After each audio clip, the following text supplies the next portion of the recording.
राधे राधे भक्तों, सभी भक्तगणों को मेरा सादर नमस्कार। आज मैं आपको मोक्षदा एकादशी व्रत कथा तथा उसके महत्व का वर्णन करने जा रही हूँ। मार्गशीर्ष महीने के शुक्ल पक्ष को पड़ने वाली एकादशी को मोक्षदा एकादशी कहा जाता है। मोक्षदा एकादशी का अर्थ है मोह का नाश करने वाली, अर्थात ये एकादशी मोह का नाश करने वाली है। हिंदू धर्म ग्रंथों में इसे पितरों को मोक्ष दिलाने वाली एकादशी कहा गया है। ऐसा माना जाता है कि इस दिन व्रत करने से पतियों के सभी पापों का नाश हो जाता है और उनकी मनोकामना की पूर्ति होती है। यह सभी प्रकार के भोग दिलाने में उत्तम मानी गई है। इसी दिन गीता जयंती भी मनाई जाती है, क्योंकि इस एकादशी के दिन भगवान श्री कृष्ण ने कुरुक्षेत्र की रणभूमि में अर्जुन को गीता का ज्ञान दिया था। आइए सर्वप्रथम हम मोक्षदा एकादशी व्रत कथा को जानते हैं। प्राचीन काल में एक चंपक नगर नाम का एक राज्य था, जिसमें एक वैखानस नाम का राजा राज्य करता था। वैखानस के राज्य में चारों वेदों के ज्ञाता ब्राह्मण रहते थे। राजा वैखानस को अपने राज्य पर बहुत गर्व था। वह अपनी प्रजा का संतान की तरह पालन करते थे। एक दिन राजा को बहुत बुरा सपना आया।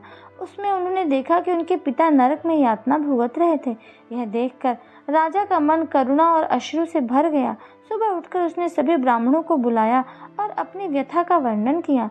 राजा ने ब्राह्मणों से प्रार्थना करते हुए कहा कि वह अपने पिता को इस प्रकार नरक की यातना में देखकर उसका मन बहुत उदास हो चुका है। यदि एक पुत्र के नाते वह उनको कष्ट से मुक्त नहीं कर सकता तो उसका जीवन व्यर्थ है। इसलिए कृपया करके वह उनका मार्गदर्शन करें कि किस प्रकार वह अपने पिता को इस नरक की यातना से मुक्ति दिला सकता है। राजा की बात सुनकर ब्राह्मणों ने कहा कि उनके नगर की सीमा पर पर्वतों से घिरा हुआ एक जंगल है, जहाँ महान तपस्वी पर्वत मुनि रहते हैं। वह त्रिकाल ज्ञानी है। उनको उसकी शरण में जाकर याचना करनी चाहिए। वह अवश्य ही उसकी सहायता करेंगे।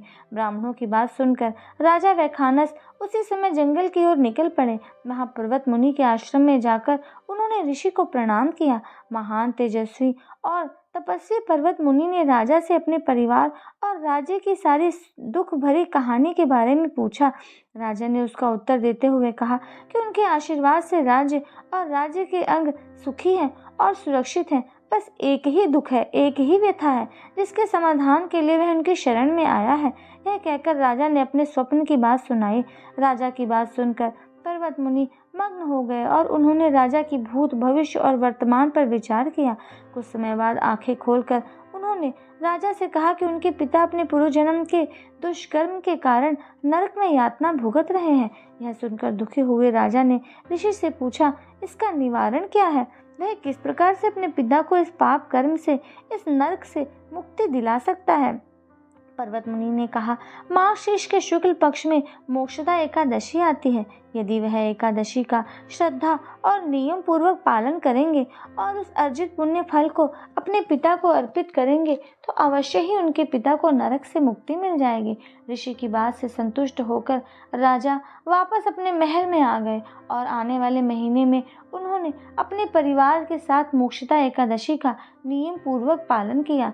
उससे अर्जित पुण्य फल और उन्होंने जैसे ही अपने पिता को अर्पित किया, उसी समय आकाश से पुष्प वर्षा हुई। राजा ने अपने पिता को दिव्य विमान में बैठकर उन्हें आशीर्वाद देते हुए बैकुंठ की ओर जाते हुए देखा। यह एकादशी चिंतामणि के समान है, इसलिए जो भी व्यक्ति इस एकादशी का नियम पूर्वक और श्रद्धा पूर्वक पालन करता है, उसके पितर यदि नरक में भी हैं तो भी उनका उद्धार हो जाता है और उस व्यक्ति की मृत्यु के बाद आध्यात्मिक लोक की प्राप्ति होती है।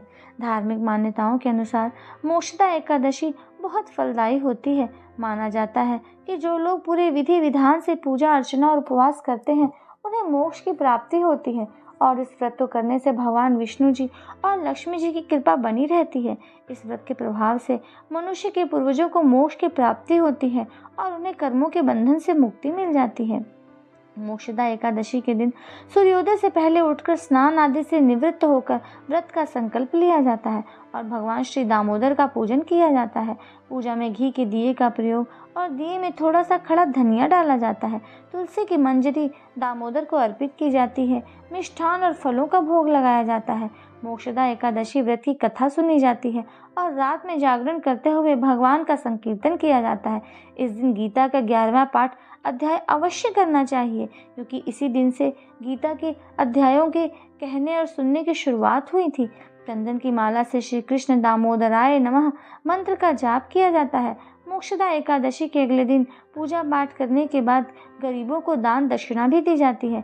पूजा पाठ तथा दान दक्षिणा के बाद व्रत खोला जाता है और भोजन ग्रहण कर लिया जाता है। भक्तों, इस प्रकार से हम अपने मोक्षदा एकादशी के व्रत को संपूर्ण करते हैं।